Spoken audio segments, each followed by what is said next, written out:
সরকারের পতন ছাড়া দেশের মানুষের মুক্তি নেই।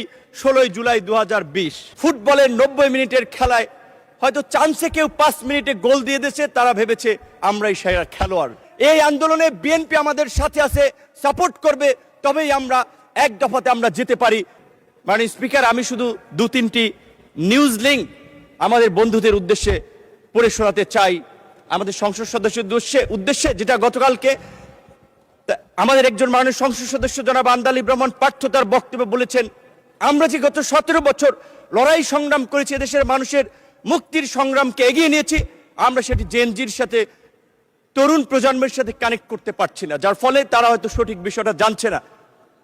2020 সালে দীর্ঘ 28 বছর পর অনুষ্ঠিত ঢাকা বিশ্ববিদ্যালয়ের ডাকসু নির্বাচনের ভিপি নির্বাচিত হয়ে ওই ডাকসুর কক্ষে বসেই সাক্ষাৎকার বলেছিলাম, সরকারের পতন ছাড়া দেশের মানুষের মুক্তি নেই।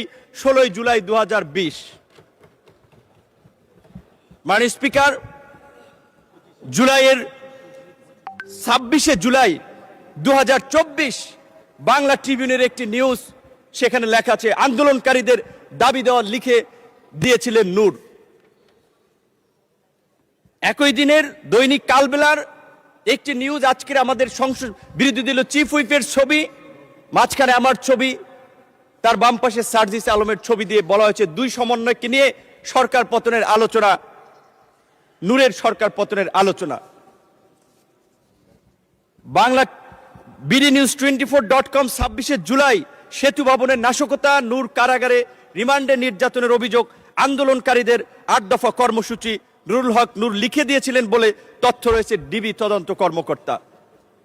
2 আগস্ট 2024 আদালত প্রাঙ্গণে নূর সরকার পতনের 10% ধাক্কা দরকার, প্রশাসনের আন্দোলন ঢুকে গিয়েছে। শুধু এই কথাগুলো তাদেরকে এই কারণে স্মরণ করিয়ে দিয়েছি, আমরা যে লড়াইটা করেছি, আমরা যে সংগ্রামটা করেছি, এই সংগ্রামের পেছনে কত মানুষের অবদান, কত মানুষের ত্যাগ, সেটি আমাদের তরুণ বন্ধুরা হয়তো জানে না।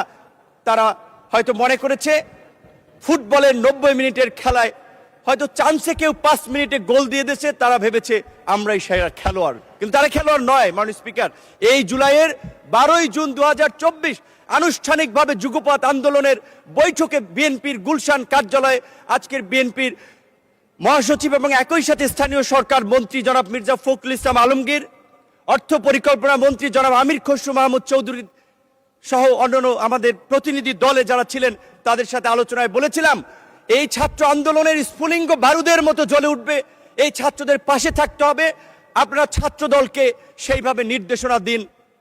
তারা সবসময় আমাদেরকে বলেছে, তোমরা যখন যেভাবে সহযোগিতা চাও, ছাত্রদল প্রস্তুত থাকবে।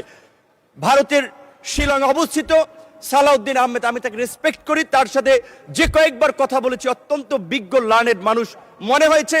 রাতে প্রায় তার সাথে কথা হতো 10 মিনিট 20 মিনিটের মতো।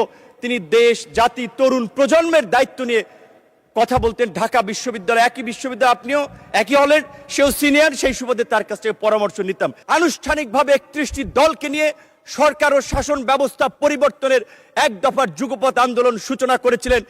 এবং আজকের আমাদের বন্ধুরা যে সংস্কারের কথা বলছে, সেই সংস্কার আমরা 2022 সালে 31 দফা রাষ্ট্র